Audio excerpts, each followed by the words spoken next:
आत्मा क्या है? आत्मा परमात्मा का एक अविनाशी अंश है और ये परमात्मा की पुरातन शक्ति है, किंतु माया के कारण यह परमात्मा तो वख नजर आ रही है। आत्मा और परमात्मा में इसी तरह प्रेम है, जिस तरह समुंदर और समुंदर दी जिहड़ियां लहरां, समुंदर की लहर समुंदर तो वख नहीं, आत्मा के परमात्मा का जिहड़ा मेल है इस तरह है। और जिवें सूरज ते सूरज दी किरणां उतों भिन्न नहीं, आत्मा ही परमात्मा का एक अविनाशी तत्व है। इहदे बल करके ये मन इंद्रियां शरीर अपना सारा कार्य कर रहे हैं। आत्मा अमर है, आगे नूं साड़दी नहीं, तलवारी नूं कटदी नहीं, पानी नूं गिला नहीं करता, हवा नूं सुकाउंदी नहीं। मनुष्य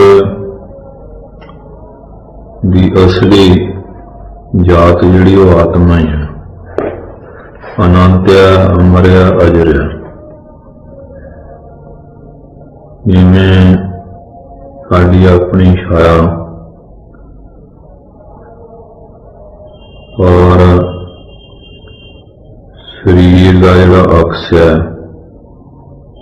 इमेज बॉडी जिवें स्वप्न का शरीर जिमें शैडो बॉडी है,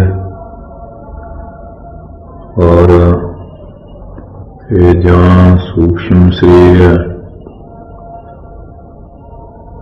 ते स्वप्न का शरीर है, ड्रीम बॉडी है, जिहड़ा सानू स्वप्न के शरीर धारण कर रहा है, साडा असली शरीर नहीं। ये तीन देहां साडा आपा नहीं। इस वास्ते साडा ये जिहड़ा स्थूल शरीर है, ग्रॉस बॉडी, ये भी साडा असली स्वरूप नहीं। आत्मा साडा असली स्वरूप है। आत्मा नित्य है, शरीर अनित्य है, सराया नाला नहीं। आत्मा इन्हां अखां नाल देखा नहीं जा सकता। जिस तरह हवा नाल पत्ते हिलदे हैं, लेकिन हवा दिखाई नहीं देती, इस तरह आत्मा तो हवा से भी बहुत सूक्ष्म है। जिवें हवा नाल पत्ते हिलदे हैं, इस तरह मनुख आत्मा नाल ही हिल जुल रहा है। हवा बंद हो जाए, पत्तियों का हिलना जुलना भी बंद हो जाता। इस तरह आत्मा दे निकल जाने नाल मनुष्य का चलना फिरना सारी क्रिया बंद हो जाती। आत्मा सबनों देख रहा, किंतु उसे कोई नहीं देख रहा। ते सबनों प्रकाश करने वाला भी आत्मा ही है, उन्होंने कोई दूजी चीज प्रकाश नहीं कर सकती। इहदे आसरे नाल इस संसार का सारा कारोबार चल रहा है। शरीर के नाश होने नाल इहदा नाश नहीं हुंदा, शरीर के जन्मण नाल इह जमदी नहीं। जिवें घड़े के टुटने नाल जिहड़ा घड़े दे विच आकाश है उहदा नाश नहीं हुंदा। आत्मा असंग है, सारियां दा साक्षी है। और ये शरीर तां कहंदे कि निरतशाला ही है। ओंकार इहदा सभापति है, विषय जिहड़े वो सभासद है, वो बुद्धि जिहड़ी है निरतकी है, नाचने वाली बेसियाली नहीं। जिहड़ी इंद्रियां दा समूह है, ये सारे ताल बजाने वाले है, चेतन आत्मा जड़ा वो सारियां दा ही प्रकाशक है और सब का साक्षी है। जिवें नाचने वाले कमरे में ते दीपक जड़ा अपने स्थान ते स्थित होके सारियां नूं प्रकाश करदा, इसे तरह उहदे प्रकाश नाल ही सारे काम हुंदे। आत्मा सत है, तिन्नां कालां च विद्यमान रहने वाली है और चेत रूप है ते आनंद रूप है। चेतन भी है ते आनंद भी है, स्वयं प्रकाश रूप है, सारियां नूं प्रकाशित करने वाली है। सारियां इंद्रियां इहदे आसरे कार्य करदियां। आत्मा असंग रहिंदी है, स्वयं कुछ नहीं करती। इस तरह बदलों के चलने नाल चंद चलदा नजर आउंदा, इस तरह ही अज्ञानियां इंद्रियां के व्यवहार नाल आत्मा भी कोई किरिया करती मालूम हुंदी है, पर वो अकिरिया है।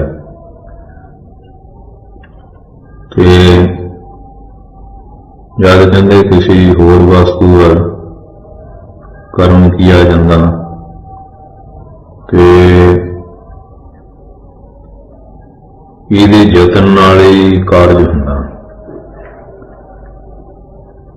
लेकिन आत्मा अपने अंदर सूर्य की किरणा के समान सारे जगत नूं प्रकाशित कर रही है। किसी कर्म की यह करता नहीं होती, कोई काम नहीं करती, क्यों? इसका जिहड़ा प्रकाश है वो सहज है और मुक्त रूप है। हर एक वस्तु जिहड़ी है उसका अपना सुभाव होंदा, जिवें प्रकाश सूरज का गर्मी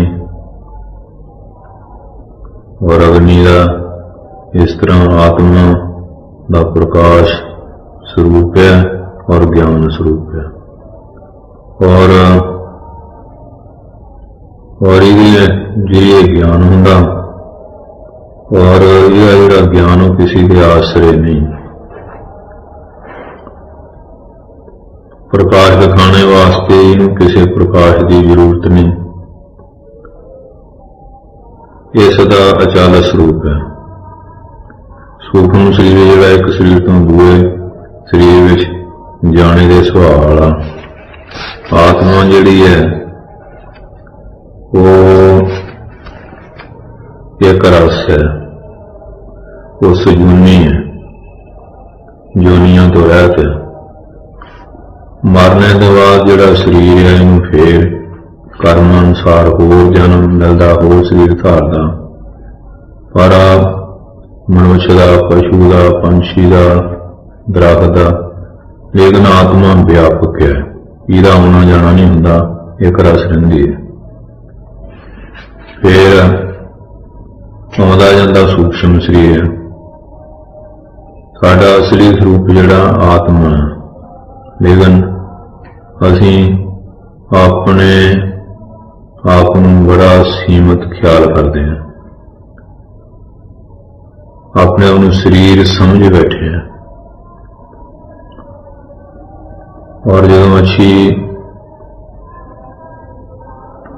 वस्तुओं नूं पाउने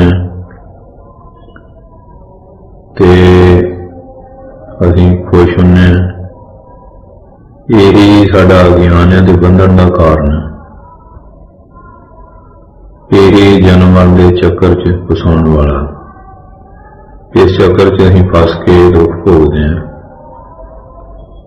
और अज्ञान के काम जिवें रस्सी जिहड़ी है वो सप का भरम पैदा करती है, इस तरह अज्ञान के कारण ही मनुष्य अपना असली स्वरूप जिहड़ा भुल के अपने आप नूं करता भोगता मान रहा। ये बंधन का कारण है। जिवें सूरज दीयां किरणां तो पैदा होया बदल सूरज नूं ढक लैंदा, ऐसे प्रतीत होंदा कि सूरज है ही नहीं, इस तरह आत्मा के पैदा होया जिहड़ा हंकार वो आत्मा के असल रूप नूं ढक लैंदा और फिर आप ही रह जांदा जिवें कोई आत्मा है ही नहीं। जिस तरह संगल की सुगंध जिन्हों पानी आदि और घड़े आदि विच रहने नाल वो दुर्गंधी नूं ढक लैंदी है। रगड़ना दुर्गंधी जिहड़ी है दूर जाने नाल सुगंधी प्रगट हो जाती है। इस तरह आत्मा की सुगंधी जिसको कहते मन और वासना की धूल ने ढकिया है, जदों कहते ज्ञान की निरंतर रगड़ नाल दूर किया जाए तो आत्मा साफ नजर आने लगती है। ब्रह्म रूप है और साडा असली स्वरूप है। आत्मा का ध्यान करने नाल सानू सारा कुछ मालूम हुंदा, इहदा ध्यान करना योग है। साडे शरीर रूपी कहंदे रस दा स्वामी है, लेकिन इस जिहड़ी बुद्धि की प्रेरणा देना बंद कर दिता, जिस नाल कहंदे बुद्धि नूं ज्ञान मार्ग पर चला के फिर शीघ्र परमात्मा के धाम में पहुंचा सकते हैं। तो जे बुद्धि अपनी इच्छा न विचरे किसी वेले गलत भी जा सकती है। इस वास्ते ऐसा ना करना बुद्धि रूपी जिहड़ा सारथी है तो कई बारी फिर लापरवाह हो जाता। तो मन रूपी लगाम इंद्रिय रूपी दुष्ट जिहड़े घोड़े है इन्हों अपनी इच्छा से छड़ दिंदा। इसका परिणाम यह हुंदा कि आत्मा इंद्रियों के अधीन होकर संसार भटकने लगती है। ये आत्मा परमात्मा के विछड़ी है। इन्हों कहते परमात्मा नाल मिलाउणा जीवन का परम निशाना है। अज नास्तिकता का दौर चल रहा है, कहते रब कित्थे है, रब की है, उसदे बारे दस्या जाएगा। ईश्वर क्या है, भगवान क्या है। इसका कहते ठीक उत्तर तो यही है कि इस गल ते असली भगवान ही जानते हैं, पर जिहड़े ज्ञानवान महापुरख है उन्हें केवल संकेतां के रूप में भगवान के स्वरूप का कुछ वर्णन किया है। वेदां विच शास्त्रां दे विच उहदे यथार्थ रूप का वर्णन कुछ अंशां द्वारा किया, मुकम्मल नहीं किया जा सकता, क्योंकि नीति नीति क्या, क्योंकि उनका कहते हर वर्ण अधूरा ही रहेगा। जो कुछ भी जानने और वर्णन करने आ रहा परमात्मा उससे भी बहुत विलक्षण है। वेदां ने भी उन्होंने नीति नीति ना इति उहदा अंत नहीं ये कह के खामोश हो जाते हैं। फिर मनुख की शक्ति है कि ईश्वर तत्व का वर्णन कर सके। जिहड़ी वस्तु साडे विचार या वर्णन करने में आ जाए फिर वो परमात्मा नहीं हो सकती। परमात्मा की जिहड़ी परिभाषा करनी परमात्मा की हस्ती तो इनकार करने वाली गल है। To define God is to deny God. भगवान नहीं कहते हमारी जानी हुई किसी भी वस्तु के समान नहीं, किंतु कोई भी वस्तु ऐसी नहीं जो उस तो बाहर है, उस तो बाहर भी कुछ नहीं। परमात्मा की शक्ति का कोई पारावार नहीं पा सकता। धरती का हिसाब नहीं, सूरज तो पृथ्वी तो 13 लाख गुना बड़ा, इससे 13 लाख पृथ्वियां आ सकती है। सूरज से बड़ा फिर अगस्त तारा जो करोड़ गुना बड़ा, उससे बड़ा फिर परम ज्येष्ठा, और ये तो कहते एक सूर्य मंडल का वर्णन है। ऐसे करोड़ा सूर्य मंडल है, उसकी शक्ति का अंत नहीं। कहते हम प्रश्न ये पैदा होता कि परमात्मा भी कोई ऐसी अनंत शक्ति है, परंतु कहते इसमें असीं किवें जाणीए। इसका उत्तर यह है कि किरिया नूं देखने ना करते का भान हुंदा। जिवें कोई पुस्तक है, उहदे देखने नाल पुस्तक के लेखक का ज्ञान हुंदा कि किसने ये पुस्तक नूं लिखिया। किंतु कहते आप ये कदी नहीं कह सकते कि पुस्तक अपने आप लिखी गई होवे, क्योंकि कारण काम करने का जरा यंत्र और क्रिया जरा काम दोनों जड़ है। क्रिया हाँ जी कारण के अधीन होंदी है और कारण करते के अधीन होंदा। जिस तरह लेख लेखनी कलम जड़ी है और लेखनी लेखक के अधीन है। इस तो सिद्ध होंदा कि कारण को प्रयोग लाने वाला या क्रिया का करता कोई चेतन होएगा। इस तरह इस नाम रूप वाले जगत नूं देखने तो जगत के करता ईश्वर का ज्ञान होंदा, जो सृष्टि का करता, जो सब नूं उत्पन्न करने वाला, जो सब का पालन करने वाला, जो सारियां का नाश करने वाला। कहते जिन्हों शक्ति से संसार का सारा विहार चल रहा, वो सर्वाग्य सर्वव्यापक है, सर्वशक्तिमान है, वो ईश्वर है। वास्तव में कहते तो वह कोई रंग रूप नहीं, लेकिन सारे नाम रूप उहदे है और आनंद प्रेम नाल उहदे दर्शन होंदे है।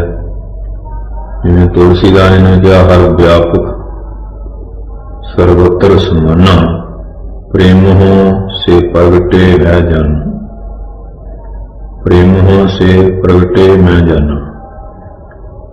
एक ईश्वर सदा रहने वाली वस्तु, वो सब दे हृदय रूपी गुफा रहने वाला पारब्रह्म। मनुष्य का जरा हृदय अंगुष्ठ प्रमाण है। इस वास्ते ईश्वर ने अंगुष्ठ प्रमाण भी कहा, जो कहते इसको भैन देखदा मैं जन्म मरण चक्कर वो कुछ जन्म चक्कर फसिया रहना। ईश्वर ज्योत स्वरूप है, लेकिन कहते सूरज अग्नि की तरह गर्म प्रकाश देने वाला नहीं, ना चंद्रमा शीतल प्रकाश देने वाला। कहते वह दिव्य निर्मल और शांत प्रकाश स्वरूप है। संसारक ज्योतियां दे विच धुआं रूप दोष रहिंदा, लेकिन वो धुएं तो रह के दोष तो रह के शुद्ध है, ज्ञान स्वरूप है। दूजियां जिहड़ियां ज्योतियां वधियां घटदियां रहनियां और कई समय बुझ भी जाती है, लेकिन एक रस रहिंदा, पूरा परिवर्तन नहीं होंदा। ईश्वर एक परम महान ज्योति है और महान शक्ति है। जिस तरह कहते चलते फिरते चंद सूरज तारे चमकते, सारी उसकी सत्ता में चल रहे, उस तो भिन्न कुछ नहीं। ये दुनिया जां जिहड़ी खालक है, ये पैदे करने वाला सारियां दा परम पिता है। धरती आकाश जो कुछ भी सब वो आश्रय है। और शुद्ध सतोगुण सहित माया, माया का जड़ा अदेशन आसरा शुद्ध चेतन ब्रह्म, उस माया दे विच आया होया चेतन का आभास अकस, इन तीनों नूं मिला के ईश्वर कहते हैं। यही कहते ईश्वर इस जगत का कारण है और सब को कहते उन्होंने कर्मों का फल देने वाला भी है। ना वो कहते ब्रह्म से कोई बड़ा और ना छोटा, क्योंकि ब्रह्म के सिवा कोई दूसरी सत्ता है ही नहीं जिसे देखकर कुछ देखना बाकी रह जाए। कहते जिन्हों जान के कोई जानना बाकी नहीं रहिंदा वो ही ब्रह्म है, क्योंकि अकाई के अंक ते ही कहते उसकी सब कसरें जिहड़ी है कि वो गिने गिने गिण विच आ जाती, जिमें 1/2 1/3 1/4 इत्यादि। हाँ जी, ब्रह्म दुध में मक्खन की न्याय सर्व व्यापक है। ईश्वर नूं कूटस्थ ब्रह्म भी कहते हैं, जिमें एहरन अचल रहिंदी है, चोटां खांदी है लेकिन हिलदी जुलदी नहीं, पूरा कुछ नहीं बिगड़ता। कोई चीज बनती या टुटती रहिंदी है लेकिन एहरन जिहड़ी अपने आप सफे रहे। इस तरह कूटस्थ ब्रह्म रूपी एहरन और अंतःकरण रूपी हथोड़ों की कहते। हाँ जी, अनगिणत चोटां लगदी है, लगदियां रहनियां चोटां, और कई संकल्प विकल्प उठते और मिटते रहते हैं, लेकिन कुटस्थ जिहड़ा ब्रह्म है वो अपने आप सत्य है और निर्विकार रहंदा। ईश्वर सत्य है अथवा एक रस है और तिन्ना कालों दे विच विद्यमान रहंदा, और जिस दे विच प्रकृति तरह कोई विकार जां परिवर्तन नहीं हुंदा।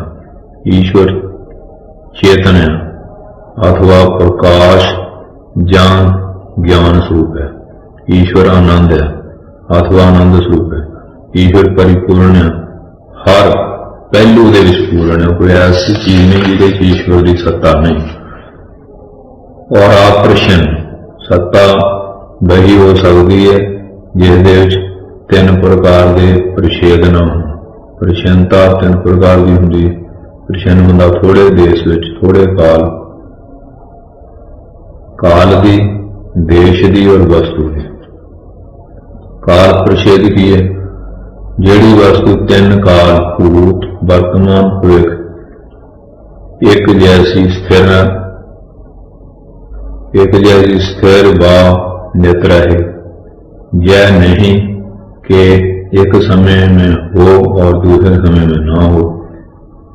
वही वस्तु जिहड़ी है काल प्रछेद के ऊपर होंदी है, काल प्रछेद के ऊपर होंदी है। देश स्थान प्रछेद, जिहड़ी वस्तु हर स्थान पर मौजूद हो अथवा जो संसार को हर वस्तु के अंदर बाहर व्यापक होवे, यह नहीं कि एक स्थान पर मौजूद रहे और दूसरे स्थान पर मौजूद न रहे। वही वस्तु स्थान प्रछेद के ऊपर होंदी। वस्तु प्रछेद, जो वस्तु कहते प्रत्येक वस्तु दे विच मौजूद हो, यह नहीं कि वह एक वस्तु विच ते है दूसरी वस्तु विच नहीं। वही चीज जिहड़ी वस्तु प्रछेद के ऊपर होंदी। ऐसी वस्तु 3 प्रकार के प्रछेद तो मुक्त एक ही हो सकती है, वो है ईश्वर, क्योंकि वह सब का आसरा रूप है। इसलिए जड़े लोग ईश्वर व्यापक मनते लेकिन अपने आप को वो तो भिन्न हस्ती विचार करते हैं जी, फिर कहते उन्होंने ईश्वर व्यापक किमें हो सकता। कहते वह तो उसकी अपनी ही जुदाई से प्रसन्न हो गया। और ऋषियों ने गल दसी, मनुष्य और ईश्वर बिल्कुल जुदा जुदा हस्तियां नहीं लेकिन एक है। परमात्मा काल, देश और वस्तु तीन प्रकार के परिच्छेदों तो मुक्त है। अर्थात जिहड़ा ईश्वर है सब काल, सब देश, सारियां वस्तुओं च, किंतु संसार की तरफ होर वस्तुओं दे विच ये परिच्छेद हुंदे हैं। जिवें अंगूर एक विशेष मौसम विच मिलते हैं, विशेष स्थान च मिलते हैं। अंब दे दरख्त पर अंगूर नहीं मिल सकते। और जिवें एक अंग्रेज एक भारतीय तो भिन्न वैस जाति भेद है। वृक्ष के पत्थर जिवें भिन्न है, ये विजाति भेद है। और एक वृक्ष के फल और फल और पत्तों में भेद है। मनुष्य के हाथ, पैर, भुजा, नक, कान, अंक आदि में भेद है। ये सुगत अंगों का भेद है। परंतु ब्रह्म विच तीनों भेद नहीं, क्योंकि ब्रह्म एक है। इस वास्ते इस विच जाति भेद नहीं, ब्रह्म दे विच जाति भेद तो तब हुंदा अब ब्रह्म एक से अधिक होवे। संसार ब्रह्म स्वरूप है, क्योंकि संसार स्वयं ब्रह्म से पैदा हुआ। इस वास्ते इस विच जाति भेद नहीं। संसार स्वयं ब्रह्म है, ब्रह्म निर्वैर बिना अंग दे। इस वास्ते ये सगत भेद नहीं। जब मनुष्य नूं कहंदे विश्वास हो जाता कि सब नाम और रूप मिथ्या और उन सारियां दा आदेशन ब्रह्म ही सत्य है, तब फिर कहंदे असीं कहने कि उसकी ब्रह्म दृष्टि हो गई है, वो ज्ञानवान हो गया, ब्रह्म ज्ञानी बन गया। एक बार एक मनुख ने एक महात्मा तो प्रश्न किया, कहते कि आत्मा और परमात्मा विच भेद ने, असीं किवें मनीए। इसके महात्मा ने कहा कि सानूं प्यास लगी है, साडी तुंबड़ी गंगा जल जिहड़ा वो लियाओ, होर जल नहीं लाना। वो मनुष्य गंगा जल लै आया। उस जल में देख के महात्मा ने कहा यह गंगा जल नहीं। मनुष्य सुगंध खांदा, किंतु महात्मा जी मनते नहीं, कहते कि गंगा में तो सैकड़े किश्तियां चल दी और हजारों मछियां रहनियां और लखां मनुख उहदे विच इशनान कर सकते। सैकड़े शहर, वृक्ष और पर्वत उहदे किनारे ते उहदे विच ते इतना कुछ है। ये जिहड़ा जल है इहदे तो कोई चीज दिखाई नहीं दिंदी, तो किवें मनीए कि गंगा जल है। उस मनुष्य ने कहा कि वह तो बड़ा भारी गंगा का जिहड़ा प्रवाह है, जिहदे किनारे सैकड़े नगर, पर्वत और वृक्ष है, कहते ये तो थोड़ा जल उसी प्रवाह का एक भाग है, इसलिए सारी चीज़ां किवें आ सकदियां। मगर कहते है तो गंगा जल। महात्मा ने कहा इसी तरह तू आत्मा और परमात्मा नूं मनदा है। आत्मा और परमात्मा में कोई भेद नहीं। परमात्मा क्यों नहीं दिखाई दिंदा? अज ऐसे बड़े प्रश्न लोग करते हैं, कहते दीदा नहीं तो रब है ही। कहते संसार में दो तरह की चीज़ां, एक दृष्टि है नजर आने वाली, दूजी आदृष्ट है जिहड़ी अख दे नाल नजर नहीं आती, परंतु ਉਹਦੇ ਜਿਹੜੇ ਸਿੱਤਵ ਹਸਤੀ ਦੇ ਇਨਕਾਰ नहीं किया जा सकता। दृष्ट चीज़ां ਜਿਹੜੀਆਂ दो प्रकार ਦੀਆਂ, एक तो ਜਿਹੜੀਆਂ ਅਸੀਂ अपनी अख ਨਾਲ देख सकते, दूजियां जो अख के साथ शीशा या दूरबीन या कोई होर जंतर लगा के देख सकते हैं, जिवें सितारे है, कीटाणु शरीर के अंदर कोई भी चीज एक्सरे ना देखी जा सकती। दूसरे प्रकार की जो अदृष्ट चीज़ें हैं उन्होंने अखां से या किसी होर साधन नाल नहीं देख सकते, परंतु दूसरी इंद्रियां द्वारा अनुभव कर सकते हैं। इस वास्ते इन्हों के अस्तित्व के इनकार नहीं किया जा सकता।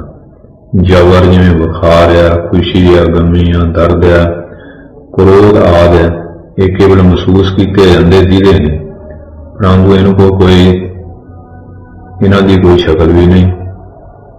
जिस तरह बिजली है और कशिश है, वायु की चेष्टा है, ये कोई शक्ल नहीं रखते, परंतु ये अस्तित्व तो इनकार नहीं किया जा सकता। ये गुणों से असीं लाभ उठा सकते हैं।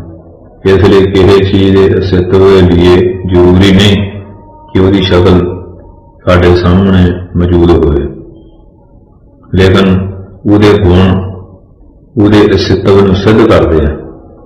जिवें स्वाद है, मिठास है, खटाई है, कड़वापन आदि है, ये किसी चीज़ दिखाई नहीं देते, लेकिन उन्होंने मौजूदगी नूं दसने का साधन जुबान है, ना कि अखां।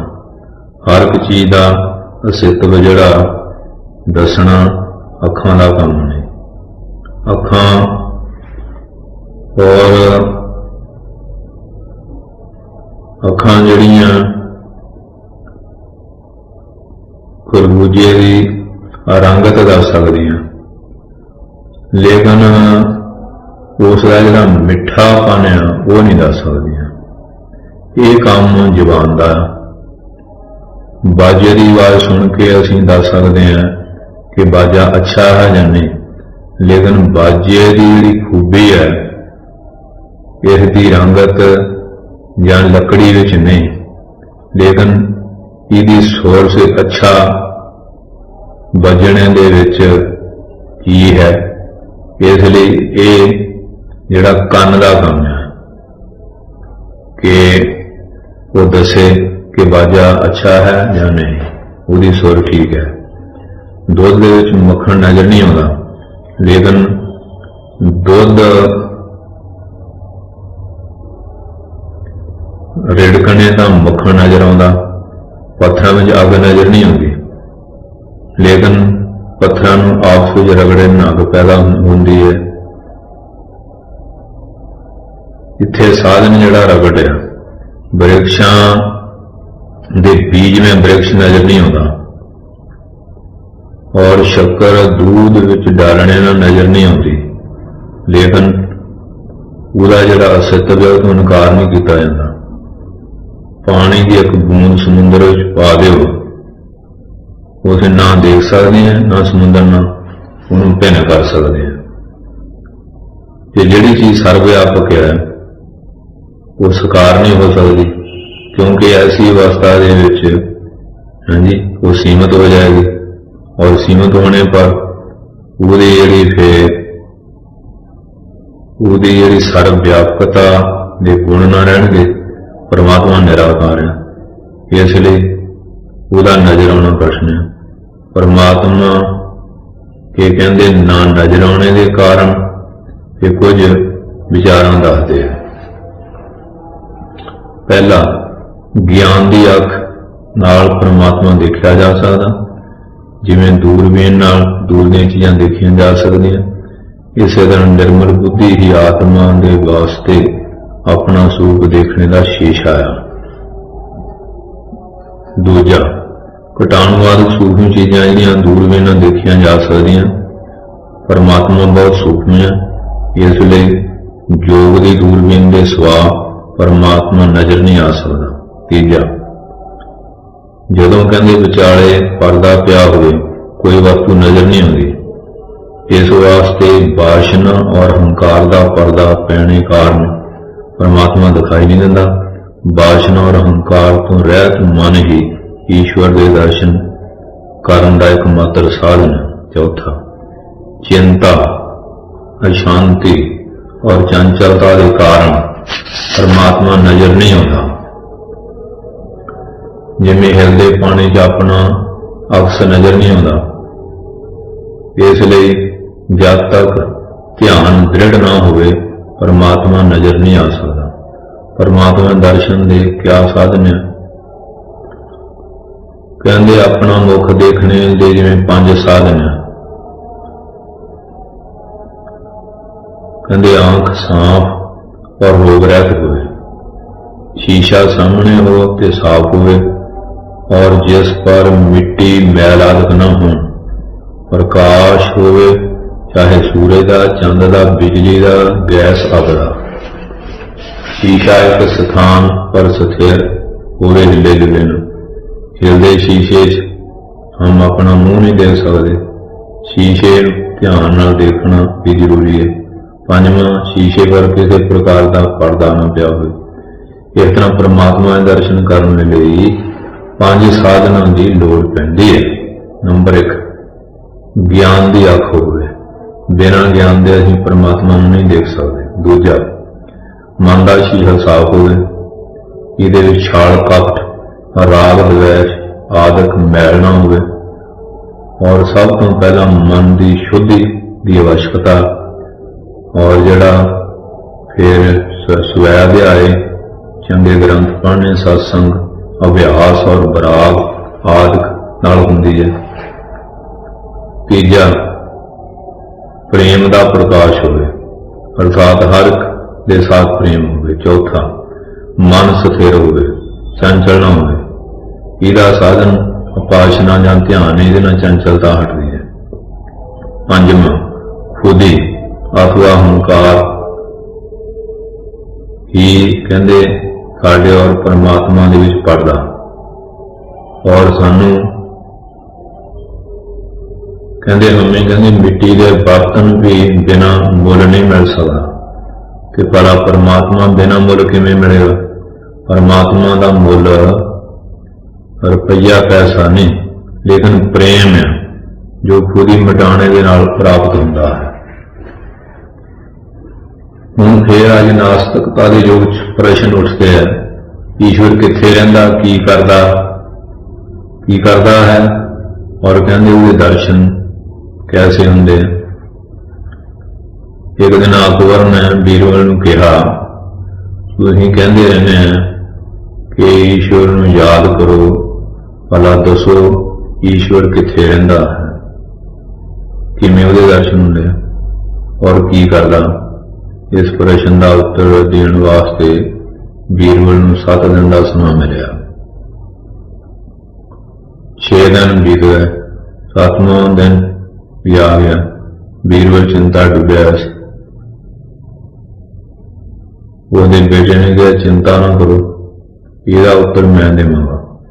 बीरबल उसे राजे के कोल लै गया, कहा आप दे अपना उत्तर ये छोटा बालक देगा।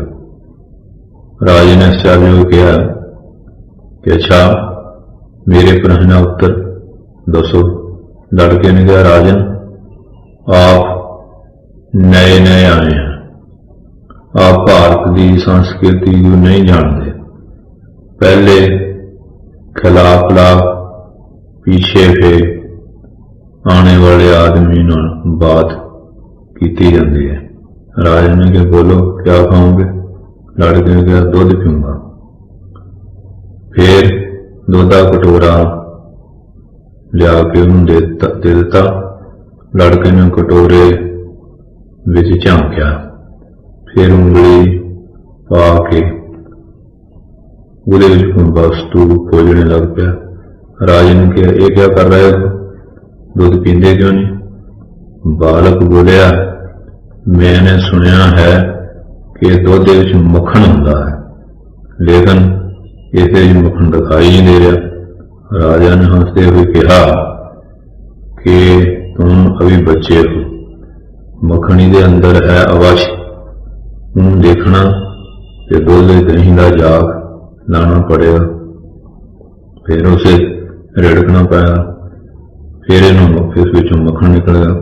लड़के ने कहा, सुनो हे राजन, आपके पहले प्रश्न का उत्तर यह ही है, भगवान सब जगह हैं, लेकिन दर्शन उस समय होंगे जद मन नूं ओम दे जाप दा दही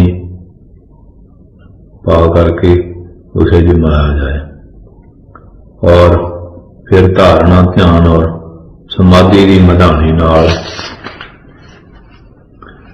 इनू रिड़किया जाए। तब कहते भगत नूं अपने हिरदे च बैठे भगवान के दर्शन होंदे हैं। फिर राजा बोलिया कि अब दसो कि ईश्वर क्या करता है। बालक ने कहा कि गुरु बन करके पूछते हैं कि शिष्य बन के। राजा ने कहा शिष्य बन के। लड़का बोलिया तुम मुझे सिंहासन पर बैठा दो। यह क्या कि गुरु तो धरती पर खड़े रहे ते शिष्य सिंहासन पर बैठा रहे। राजा ने ऐसा ही किया, बालक ने सिंहासन पर उठा दिया और स्वयं नीचे हो गए और कहा दसो हुण।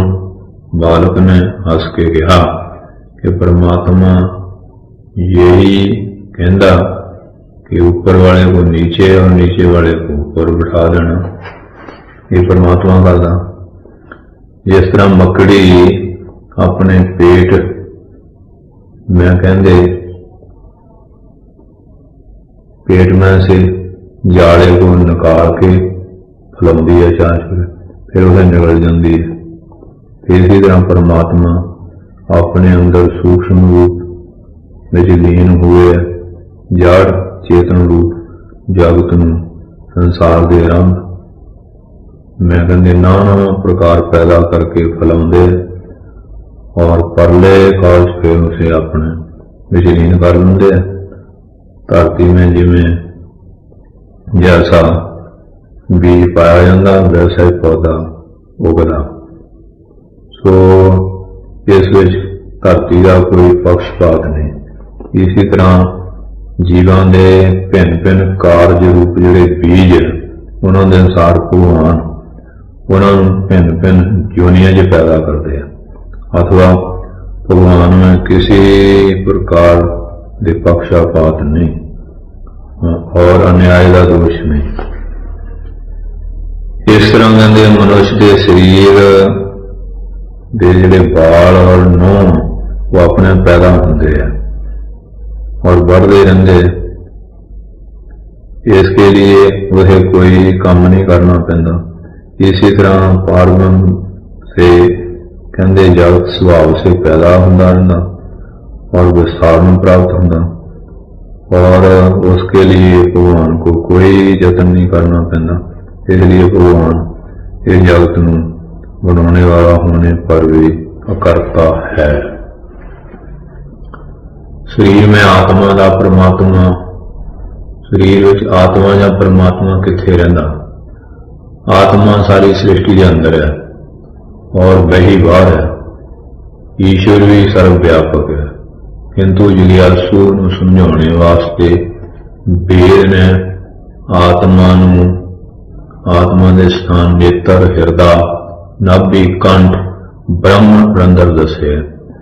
जागृत विच आत्मा का स्थान नेत्रां च, स्वप्न विच कंठ और सुषुप्ति विच स्थान हिरदे च है। संसार की है? यह संसार केवल भरम मात्र है। रस्सी में सप की भ्रांति ये प्रतीति मात्र है। और इसी तरह धन सुषुप्ति में और मान्यता इस वास्ते उस समय संसार भी नहीं रहता और जागृत अवस्था में कहते हमें सृष्टि का भाव होंदा। इसे स्पष्ट है कि केवल मन की सत्ता ही संसार की सत्ता है और मन ही संसार की रचना करने वाला। इस वास्ते श्रुतियां इस संसार मन मात्र जगत मन कल्पित जगत कहती है। मन ही ਜਿਹੜਾ ਮਨ ਹੀ ਕਹਿੰਦੇ निरंगी आदि को आकार, रूप, रंग और स्वाद प्रदान करता, और फिर जीवन मुक्त के वास्ते निरंगी ब्रह्म। यदि कहते आपनू अंतरदृष्टि प्राप्त हो जाए तो वही निरंगी आपनू ब्रह्म रूप नजर आने लगेगी। संसार जागृत का स्वप्न है, ये माया का रचा हुआ मकान है। इस मिर्ग तृष्णा जैसे धोखे जंजाल है। जब ज्ञान हुंदा अर्थात जब असली रहस खुलदा, भेद खुलदा, फिर पता लगता कि कुछ बात भी नहीं। पानी का कहते इत्थे है नहीं, कपड़े व्यर्थ उतारे जा रहे हैं। भ्रांति करे जिवें मिर्ग तृष्णा का जल होए, एवें कपड़े उतारी है। सो इस वास्ते ये मनुष्य सफल देगा जो भिन्न भिन्न वस्तुओं का कहते अपना ही रूप होंदी है। और इसी तरह संसार भी जागृत का स्वप्न है, और सब आत्मा का ही रूप है। समाधि की दशा में कहते जब मनुख होश में आता तो जागृत पूरी दृष्टि में नहीं होता। सुषुप्ति में भी स्वप्न और जागृत ये दोनों संसार आलोक होंगे हैं। अथवा ये सारा जगत जड़ा मन का संकल्प का ही खेल है, और इसलिए ये जगत स्वप्न की न्याय है।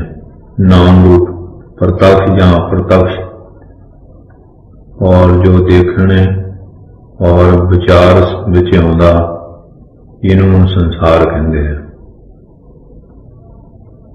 इंद्रप्रस्थ में जदों राजसूए जागो हो चुकिया, अतिथि चले गए, जो पांडवों ने दुर्योधन को अपने पास रखा, उसकी बड़ी सेवा की। फिर एक दिन कि मैदान उसका बनाया हुआ जो महल से उन्हें दिखाने वास्ते लै गए। इस महल के जेड़े फर्श पर एक स्थान पर बहुत मुल वाला स्वच्छ पत्थर और शीशे, इस युवती ने जड़े कि उछलता हुआ पानी प्रतीत होंदा और झकोले खांदी हुई नदी नजर आती है। इस झूठ मूठ लहरां मारते हुए पानी देख के दुर्योधन धोखा खा गया। उन्होंने ठाठे मारदा हुआ पानी समझ के तैर कर पार करने वास्ते कपड़े उतारने लगा। ये देख के भीमसेन, द्रौपदी और जिन्ने उत्थे खड़े सज्जणा देख के फिर उन्होंने कहका लगाया। फिर दुर्योधन शर्मिंदा हो गया। इस तरह जिज्ञासु ये संसार भी माया की रचना का रचा हुआ मकान है, ये धोखे की टट्टी है, किंतु वास्तव में ब्रह्म के सिवा दूसरी कोई वस्तु नहीं। जिमें एक कुत्ता शीश महल विच जांदा और शीशे में अपने आप से देख के उन्होंने दूसरा कुत्ता समझ के भौंकदा और भौंकदा भौंकदा मर जाता। किंतु ये मनुष्य ब्रह्म ते ब्रह्म तो कहते शुद्ध ज्ञान है, ये तेरा अपना आप है और सब सिद्धियां का भंडार और सारिया शक्तियां का निधि रूप है, सारी सूरतां का टकसाल, सारियां की घाट करने वाला तू स्वयं कहते अपना आप है, तू भुलेखे च कुछ होर समझ रहा है। और संसार एक स्वप्न नहीं, स्वप्न की भांति है।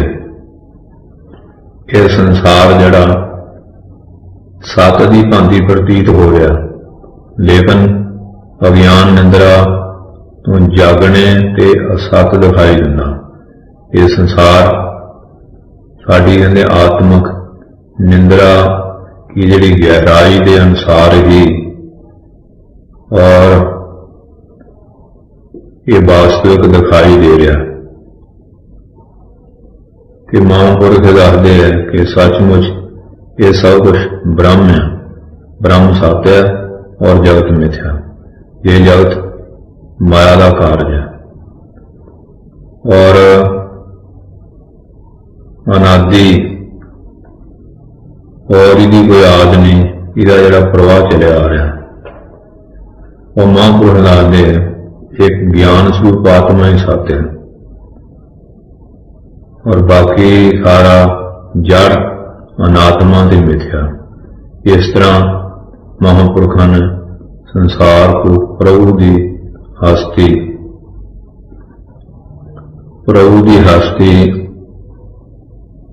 बनाता फिरदा। फिर कहते उसे छड्डने का क्या अर्थ है। ये संसार दी चीज़ों में ब्रह्म नहीं बैठा, पर ब्रह्म ते व्यापक स्वरूप है। एक ब्रह्म के सिवा और कुछ नहीं, ब्रह्म चेतन और जगत जड़ है। जिमें स्वप्न अवस्था में देखो ये पदार्थ, हाँ जी, फिर कहते तेरे वास्ते जागृत अवस्था में नाम मात्र है। इस तरह ही ज्ञानी नूं जगत नाम मात्र है। संसार एक दीर्घ स्वप्न है, जिमें कोई जादूगर अपनी टोकरी से कई प्रकार के पदार्थ ना होंदे हुए भी बाहर निकालना। इस तरह जगत भी ईश्वर का जादू है, क्योंकि वो सबसे बड़ा जादूगर है। जो नजर आए परंतु समझ में न आए वह जड़ है। ये संसार सत भी है और असत भी। सत इसलिए ये दिखाई देता, असत इस वास्ते परिवर्तनशील है। जग की सत्ता तो है परंतु परमार्थक सत्ता नहीं। सत की परिभाषा है कि जो तिना कालों में एक रस रहे, जिस विच परिवर्तन ना होवे। इस वास्ते सत की परिभाषा के आधार पर वह असत जगत असत है, मिथ्या है और दिखाई देने के विचार से सत्य है। कहते असी इस तरह भी कह सकते हैं जगत सत नहीं, लेकिन ये स्वप्न अवस्था में नहीं रहता और ये असत भी नहीं, क्योंकि असत वह होंदा तो प्रतीत ना हो, परंतु ये प्रतीत होंदा है जी। यही जादू है। चेतन ईश्वर जड़ जगत नहीं हो सकता, इसलिए वास्तव में सवाए ब्रह्म के कुछ है ही नहीं। ये जगत ब्रह्म से पैदा होया मरूम होंदा। स्वप्न के उदार स्वप्न के, हाँ जी, सच्चे मरूम होंगे। यदि कोई जानना चाहे कि स्वप्ने के जिहड़े पदार्थ है ये झूठ है तो जान नहीं सकता। केवल जागृत अवस्था में जान सकता कि सपने के पदार्थ झूठे है और मेरे सिवा कुछ भी ना था। इस प्रकार ज्ञानी जड़ा ज्ञान इंद्रा के जागने पर ही ये गल कहता कि ब्रह्म के सिवा होर कुछ नहीं। जिस वस्तु जानना होवे उस जैसा बनना पैंदा। जागृत की चीज़ों जानने वास्ते जागृत अवस्था की लोड़ है, सुपने पदार्थ जानने वास्ते स्वप्न अवस्था की जरूरत है। वस्तु और वस्तु जानने वाला जब समान अवस्था में हो तो तब जी वस्तु की प्राप्ति होती है। इस वास्ते अज्ञान की अवस्था में रह के कोई ब्राह्मण नहीं जान सकता अज्ञान को दूर करने के लिए ब्रह्म भाव यानी बाला बनना पैंदा, और तेरी बकारी नजर से भिन्न भिन्न प्रकार का जगत भास रहा, और ब्रह्म दृष्टि वाले जगत का भाव मिट के अद्वैत ब्रह्म ही भासता। ये संसार कब तक वास्तु प्रतीत होएगा? सीपी में चांदी के धोखे की तरह ये संसार उस समय तक वास्तु प्रतीत होता रहेगा जब तक कहते हमें सब दे अधिष्ठान ब्रह्म का ज्ञान नहीं होता। अधिष्ठान आसरा जो बदले ना, जो अपने हाल पर स्थिर रहता, जो किसी और वहमी वस्तु का सहारा ना हो, उसे अधिष्ठान कहते हैं। अधिष्ठान जिस वस्तु का वहम हो उसे अध्यास कल्पित कहते हैं। जिमें सिप्पी के चांदी का धोखा होता और मिट जाता, किंतु सिप्पी ज्यों की त्यों अपने हाल पर स्थिर रही है। सिप्पी अधिष्ठान है, चांदी अध्यास है। इसी तरह रस्सी के सप का धोखा होता, और रेतीले जिहड़ा रेती वाला रेतीले मैदान ये पानी का धोखा होता, किंतु अधिष्ठान का ज्ञान होने हुंदियां ही इसके अंदर जिस वहमी हस्ती का जी वहमी हस्ती का जड़ा मलूम हो रहा है वह डूबने पे नहीं मिलती। क्यों? इसी तरह ब्रह्म जड़ा अधिष्ठान है और जगत जड़ा नाम और रूप के सिवा कुछ है ही नहीं। ब्रह्म है अध्यास कल्पत, ये सारा कल्पत है। जब आत्मा दृष्टि खुलेगी अर्थात जब ब्रह्म ज्ञान का उजाला होगा तब एक अखंड पार ब्रह्म सत्ता के अंदर किसी होर हस्ती के वहम की कोई गुंजाइश ही नहीं रहेगी। आता जड़ा जगत सत्ता हमारे विश्वास की कहते जिहड़ी मात्रा साडे अज्ञान अथवा साडी आत्मक नींद जां मापदंड पैमाना है। कहते जिस कदर ये जिहड़ा विश्वास अधिक होगा उसी कदर राग द्वेष वासना और भय की अधिकता होगी, और जदों ब्रह्म सत्ता साडी दृष्टि में असीम होंदी जाएगी फिर ब्रह्म सत्ता में साडा विश्वास साडे ज्ञान अथवा साडी आत्मिक जागृति का माप है। इस वास्ते संसार के सिवा और कुछ नजर न आना अज्ञानता ये चरम सीमा हद है, और ब्रह्म सत्ता के सिवा होर कुछ दिखाई न देना ज्ञान की पराकाष्ठा है, अर्थात पूर्ण ज्ञान है। विद्या या माया की है, माया की है। माया ईश्वरी शक्ति का नाम है। माया पर ईश्वर का और नियंत्रण अथवा कहते ये उहदे अधीन है। जय ईश्वर की उपाधि और उहदा कारण शरीर है, इसकी याद नहीं। ये अनाद काल से चली आती माया कहते, और धोखे को अर्थात वस्तु जो कुछ हो और दिखाई कुछ होर हो, सब स्थान पर तो एक परमात्मा किंतु दिखाई दे रहा है संसार और स्थूल शरीर। यही विपर्य अर्थात मिथ्या ज्ञान है, अर्थात जड़ी वस्तु जिमें है उन्होंने वैसा ना जानना। माया ईश्वर की यह शक्ति है जिसके कारण सर्व ब्रह्म को देखते हुए भी कहते यथार्थ नहीं जान सकते। जिमें रस्सी सप की भ्रांति होंगी है। आकाश नीला दिखाई दे रहा लेकिन है नहीं, नीला नहीं। जो सत ना हो लेकिन सत दिखाई दे, उसे माया कहते। जड़ियां वस्तुएं नहीं उसको भी माया वस्तु रूप में दिखलाउंदी, जिमें निंद्रा आना होनी वस्तुओं सुपन विच सत करके दिखाउंदी, परंतु वह सब ब्रह्म ही ब्रह्म, केवल माया के कारण ही ऐसा भास रहा। माया तिना गुणा वाली है, राज ताम्य ते सतो, ऐसे सब संसार उत्पन्न हो रहा। पूर्ण प्रकृति का नाम ही माया, इनू अज्ञान प्रकृति कई नाम दिते जाते हैं। माया की असल में कोई सत्ता नहीं, क्योंकि ब्रह्म के सिवा दूसरी कोई वस्तु है ही नहीं। जो नजर आए सब माया। शास्त्रों इनू नटनी किया, जिस तरह नटनी की और जो मुंह करदा और ध्यान से उसके नाजी अदा को देखता, कहते उसके सामने भांत भांत दे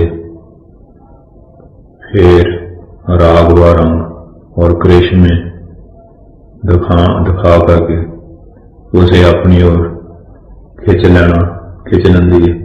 और जो मनुष्य यदि ओर मुंह ना करे तो उसकी ओर पिठ कर लेंदी है, और जो उसके पास तक नहीं फटकती आत्मा साक्षात से कहते इस माया का नाश होना। माया उस ब्रह्म से प्रगट होकर उसी नूं ढक लेंदी है, जिमें बूर पानी तो पैदा होकर पानी नूं ढक लेंदा, जिमें बदल सूरज की गर्मी ना बन के सूरज नूं ढक लेंदे। लेकिन यदि ध्यान से देखा जाए तो माया का वजूद ब्रह्म में इस तरह नहीं मिलता जिमें रस्सी में सप का निशान नहीं मिलता। जिमें सफेद धागे विच कई रंग के मनके परोए हुए, तो प्रत्येक मनके के नीचे धागा उस मनके के रंग का नजर आता है, जब वास्तव धागा सफेद है। इस तरह माया उस वस्तु के असल स्वरूप में ढक देंदी है, उसका यथार्थ ज्ञान नहीं होने देंदी। पश्चादी बात यही है कि जान लेने पर भी कि जगत मिथ्या और ब्रह्म सत्य है, फिर भी जगत ही भासदा, आत्मा नहीं भासदा। यदि विचार न देखा जाए तो मिथ्या का भान नहीं होता, भान तो सत का ही हो सकता। इस पर कहते कल्पना केवल नाम रूप मिथ्या की होंदी है, दिखाई आत्मा ही दिंदा जो निराकार रूप है। जिमें स्वप्न में निराकार आत्मा ही देखा जाता, और कल्पना मात्र कल्पना नाम रूप की की जाती है। इस तरह जागत रूप में भी जिसको तुसी दृश्य साकार समझते हैं, निराकार आत्मा आप है।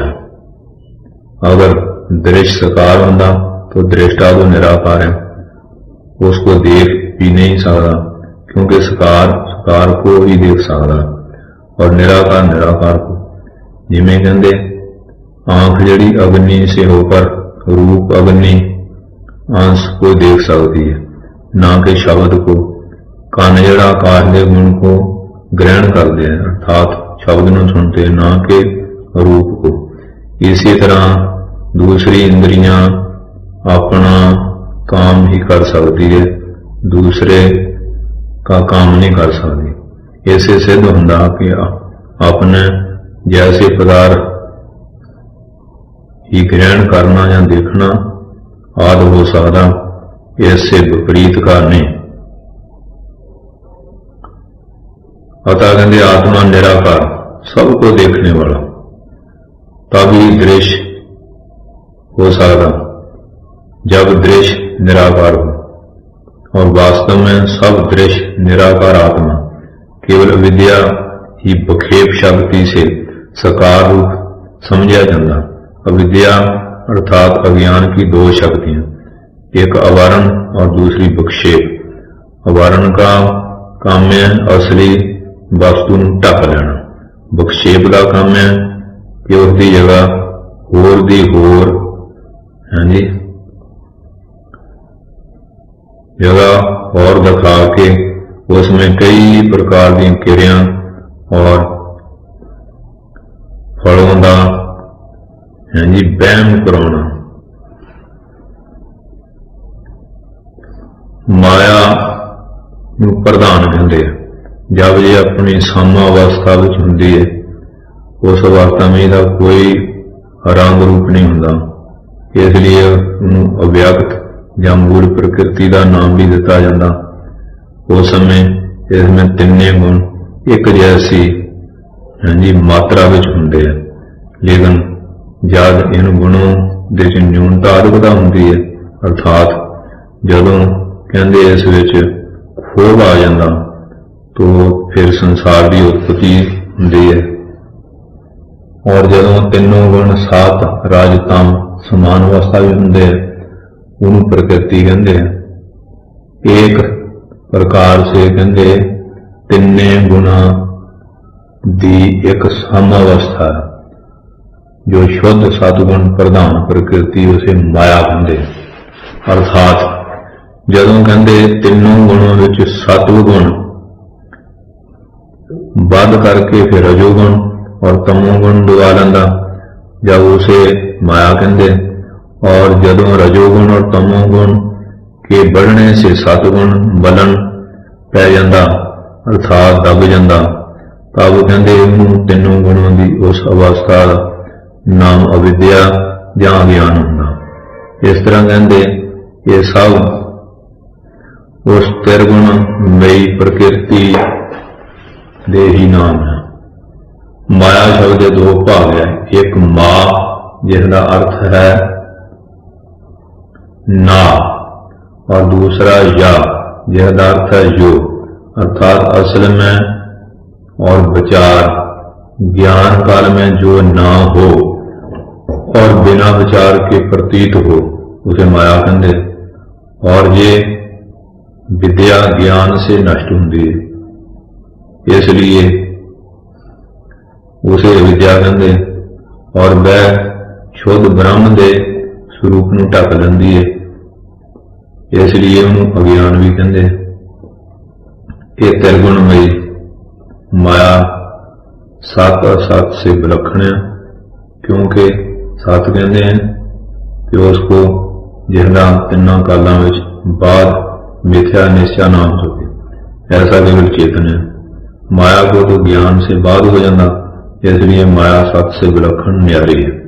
और असत कहते हैं कि उसको जिसकी तिना कालों में प्रतीति ना हो, जैसे खरगोश के सिंह, बंध्या का पुत्र, आकाश के फुल, परंतु ते मन और उसका जड़ा कार्य है ये संसार की प्रतीति होता। इस वास्ते माया को असत भी नहीं कह सकते, अर्थात माया असत से भी विलक्षण है। जैसे माया सत से विलक्षण है, इसी तरह इसका जड़ा काय ये संसार भी सत सत विलक्षण है। और सत सत विलक्षण को अद्वैत मत विच मिथ्या कहते हैं, अर्थात जो ना हो परंतु प्रतीत होवे। माया और ईश्वर कल्पना करो कि एक बहुत बड़ा शीशा है और तुसी दूर से इस शीशे में सब मनुष्यों का जो सड़क पर चलते हैं और सब गड्डियां जो सड़क पर चलती है अक्स देख सकते हैं।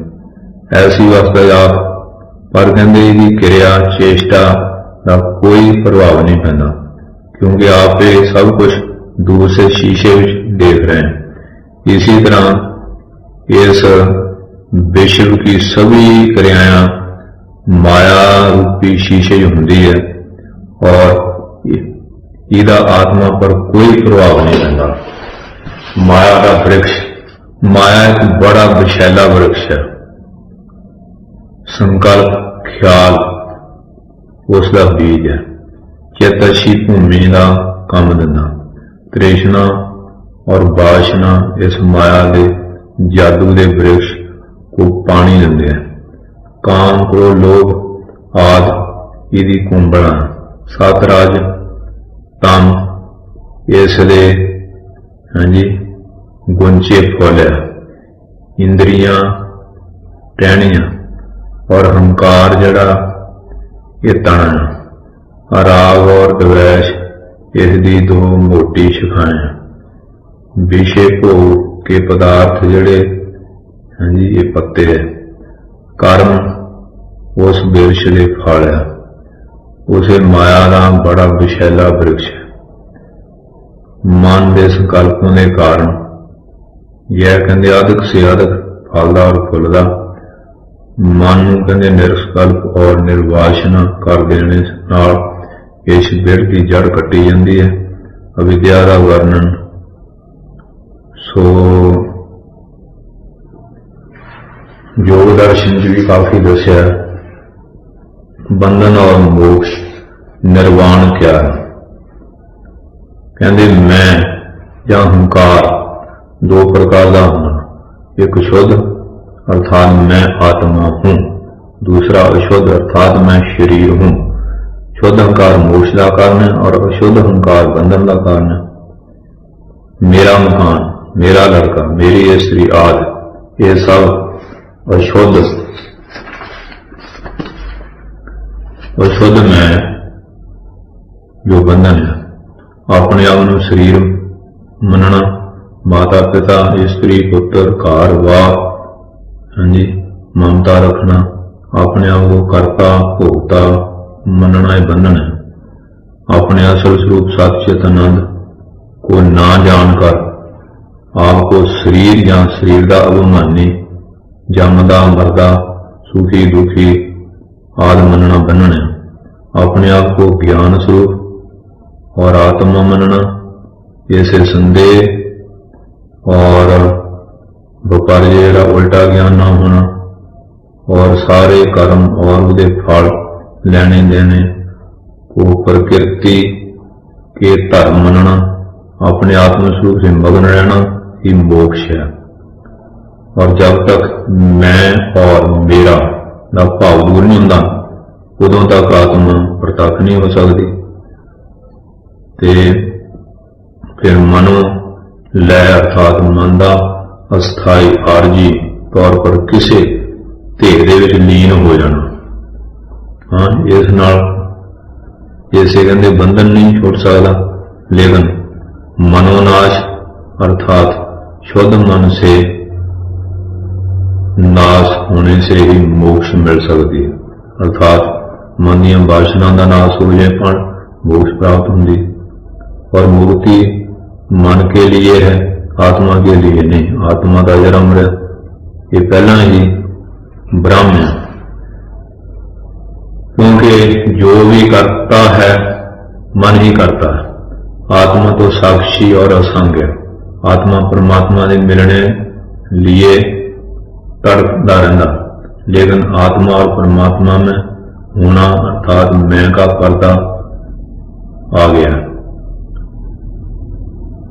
जब गंदे पर्दा दूर हो जाएगा तो आत्मा और परमात्मा मेल हो जाएगा। मन ही इन दोनों के मध्य विच रुकावट है और अज्ञानी के लिए मन ही जंजीर है। भोग इच्छा की इच्छा का नाम बंधन है और इस इच्छा का जिहड़ा त्यागना वो मोक्ष है। अतः कहते स्वादिष्ट चीज को वृक्ष समझो। अविद्या अर्थात अज्ञान से एक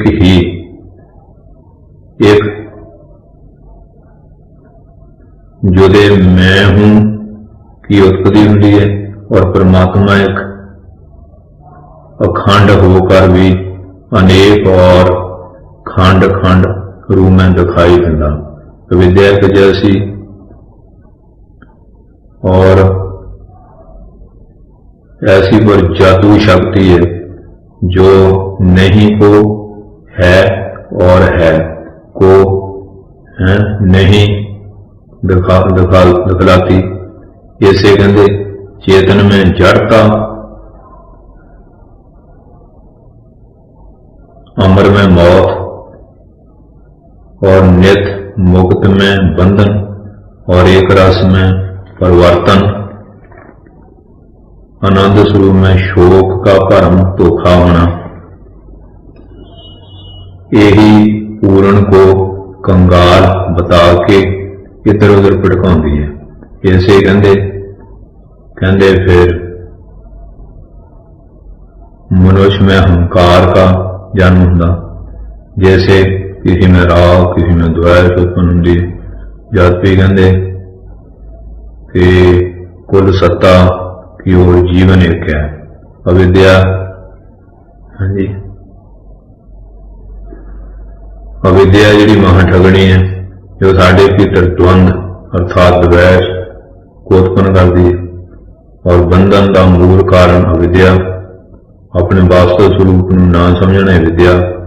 इसे कहते बुरे कर्म करने में प्रवृत्ति होती है, और किए हुए कर्म फिर वैसे ही कहते कर्म करने जिहड़े सूक्ष्म कामना पैदा हो जाती है।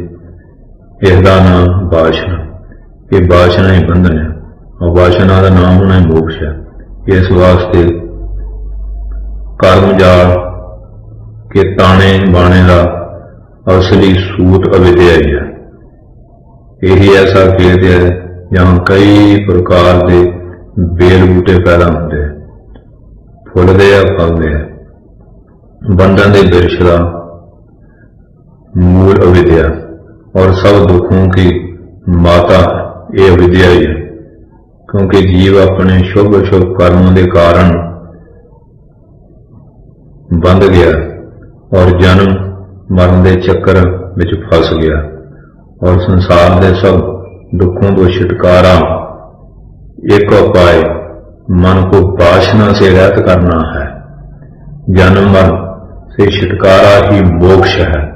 अविद्या अर्थात अपने असल स्वरूप का ज्ञान ना होना ही बंधन का मूल कारण है। अविद्या का नाश आत्मा ज्ञान अर्थात यथार्थ निश्चय कि मैं आत्मा हूं से ही हो सकता, जिमें प्रकाश से अंधकार का नाश हो जाता। ऐसे ही विद्या के अंधकार को नाश करने वास्ते अपने स्वरूप के ज्ञान रूपी प्रकाश की लोड़ है। जड़ चेतन की जिहड़ी ग्रंथि की बंधन है, और ये ग्रंथि जड़ चेतन के विवेक से नष्ट हो सकती। इस ग्रंथि के नाश होंदियां आत्मा अपने शुद्ध स्वरूप में प्रगट हो जाता है। अपने शुद्ध स्वरूप को प्रगट करना ही मोक्ष है। आत्मा की पहचान ही मोक्ष है। आत्मा का ज्ञान अनासक्त से होता है, अर्थात धन स्त्री और घरवार से लगाव का न होना, और भीड़ से घिरना, एकांतवास करना, लाभ हानि से सम रहना, आत्मा के ज्ञान में सदा लगे रहना निर्वाण पद की प्राप्ति का कारण बन रहा है। निर्वाण में केवल निरकार, निर्गुण और अवर्णीय वर्णीय अनंत सत्ता ही हर तरफ अनुभव होती है। यह नाम रूप बड़ा जगत कोई सत्ता और वास्तव का नहीं रहता, एक अद्वैत ब्रह्म का ही अनुभव होता है। इसमें मन का कहीं पता नहीं चलता, मानसिक चेष्टा की जिहड़ी हंता का चिन्ह तक नहीं रहिंदा, और अमर पद की प्राप्ति होंदी है। पर चिन्ह दे आदक असलत होना बंधन है, और अपने असली स्वरूप आत्मा में स्थित होना ही मोक्ष है। अमर पद क्या होंदा है? पद तीन तरह के होंदे। मर पद नाम है माया का, क्योंकि जय मरणशील सहारा है।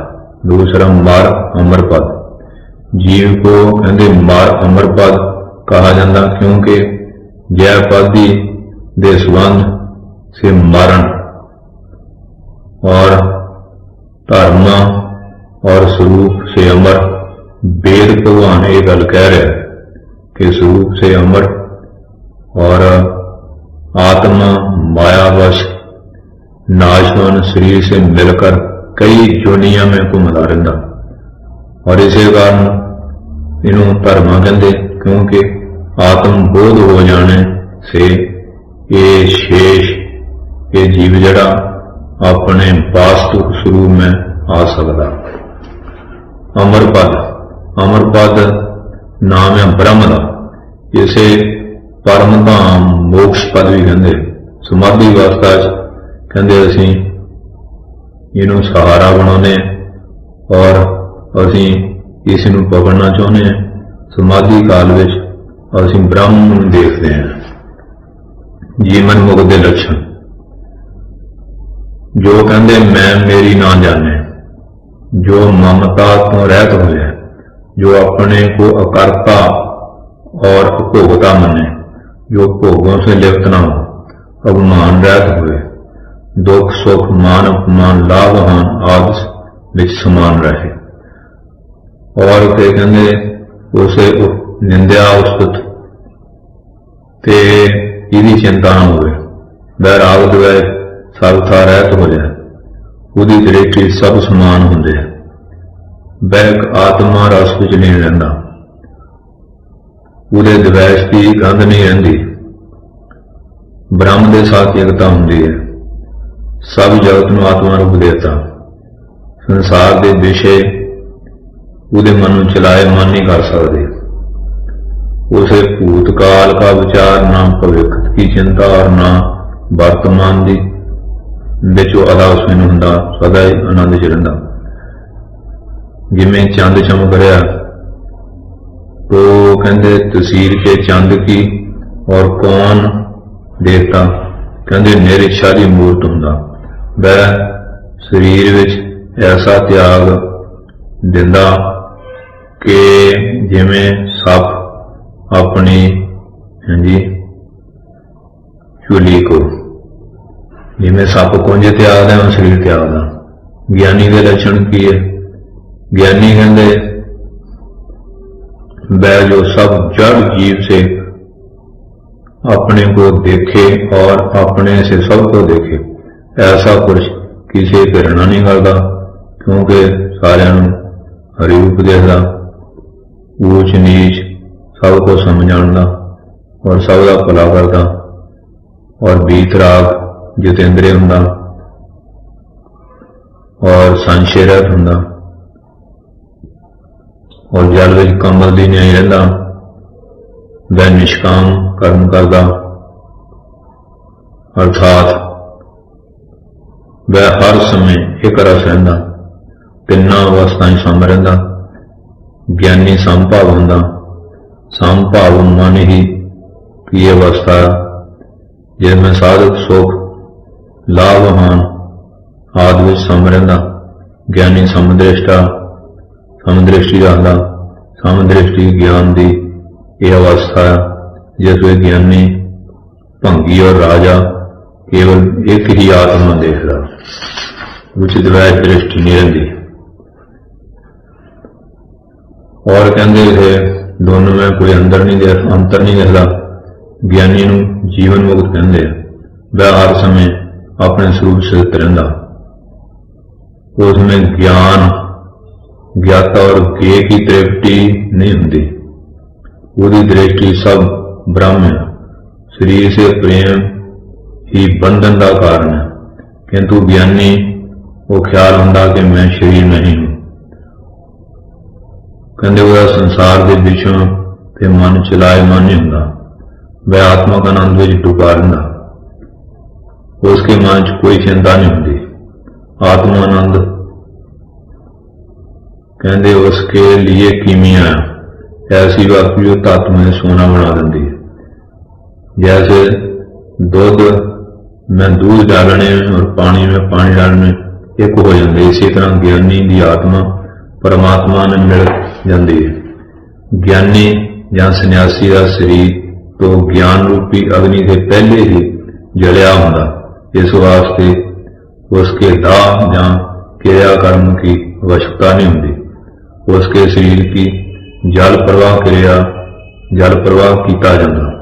बदे मुक्त जो अपने शरीर और इंद्रियों में अभिमान नहीं रखते, जो ना शरीर के इच्छों के अधीन होंगे और ना ही किसी संसारिक सुख के विच लीन होंगे, ऐसे जड़ पर बदे मुक्त हुए हैं। भगत और ज्ञानी में अंतर। ज्ञान योग नदी को तर के पार करने के समान है और भगत योग नदी को नौका द्वारा पार करने के समान है। ज्ञानी अपने पुरुषार्थ और निश्चय द्वारा ज्ञान प्राप्त करता, भगत आत्मसमर्पण द्वारा भगवान के दर्शन पाता। भगत मिश्री का स्वाद लेना चाहता, ज्ञानी मिश्री ही बन जाना चाहता। भगत बिल्ली के बच्चे के समान सहायता के लिए चिल्लाता है, ज्ञानी बंदर के बच्चे की तरह स्वयं माता के साथ चिपका रहता है। ज्ञानी और राजयोगी में भेद। ज्ञानी चलते खाते बोलते हुए अपनी साधना कर सकता, उसके लिए आसन या कमरे की जरूरत नहीं, परंतु राजयोगी को इसकी जरूरत है। ज्ञानी सदा समाधि सहज अवस्था में रहता, वह माया से प्रभावित नहीं होता क्योंकि उसकी मिथ्या दृष्टि है। और ज्ञानी के लिए समाधि में या समाधि के उठने जैसी कोई बात नहीं, जबकि योगी समाधि से नीचे आने पर माया से प्रभावित होता। राजयोगी अपनी वृत्तियों का निरोध करके अपने मन को बिल्कुल शून्य बना देता, जबकि ज्ञानी जड़ा अपनी वृत्तियों को रोकता नहीं, वह उनका साक्षी बना रहता। वह अपने सात्विक अंतस्करण में ब्रह्माकार वृत्ति को जागृत करता और ज्ञानी अपने संकल्प से और योगी संयम द्वारा अपनी सिद्धियां का प्रदर्शन करता। और राजयोगी की साधना मन से आरंभ होती है, ज्ञानी बुद्धि और संकल्प से अपनी साधना आरंभ करता है। हठ योगी शरीर और प्राण से अपनी साधना आरंभ करता है। भगत आत्म समर्पण और उसके परिणाम स्वरूप ईश्वर कृपा के द्वारा सभी दिव्य ऐश्वर्यों को प्राप्त करता। जीवन मुक्त और बदे मुक्त में भेद। ज्ञानी के जीवित रहते बदे मुक्त की प्राप्ति होती है। चौथी, पांचवी और छठी जड़ी भूमिका अवस्था ज्ञानी जीवन मुक्त होता, अथवा जब वह तुरिया अवस्था में होता तो उन्होंने जीवन मुक्त कहते हैं। जब वह सतवीं अर्थात तुरिया अतीत अवस्था में होता उन्होंने बदे मुक्त कहते हैं। जब लेश मात्र ही शरीर चैतन्य नहीं रहता तब वह बदे मुक्त हो जाता। उसको कहते हर समय समाधि का आनंद प्राप्त होना, समाधि लगी रहती। जब फिर कहते जगत स्वप्न के समान अर्थात झूठा दिखाई देता तो उसे कहते फिर जीवन मुक्त कहते। जब जागृत सुषुप्ति के समान प्रतीत होता उन्होंने बदे मुक्त कहते। यह अवस्था प्राप्त करके बाद बदे मुक्त अपने शरीर को 7वें या 21वें दिन छोड़ सकता है। बदे मुक्त जगत के काम नहीं कर सकता और ना ही स्वयं खाना खा सकता, दूसरे लोग उसे खाना खिलाते। जीवन मुक्त जगत के काम कर सकता और खाना भी स्वयं खा सकता और उसकी दोहरी चेतना डबल कॉन्शियसनेस होती है। वह समाधि में और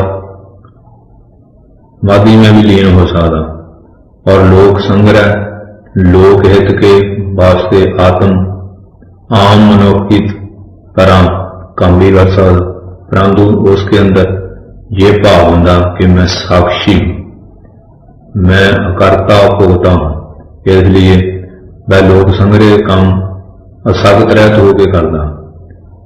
और इस तरह जिमें स्वामी शंकराचार्य जीवन मुक्त से दत्तात्रेय जड़ परत विदेह मुक्त हुए, जीवन मुक्त जन्म मरण के फंदे से छुट जाता, वह जीते जी मुक्त होंदा। उसे हंकार काम क्रोध लोभ मोह राग द्वेष नहीं होते, वह सब संशयों से मुक्त होंदा।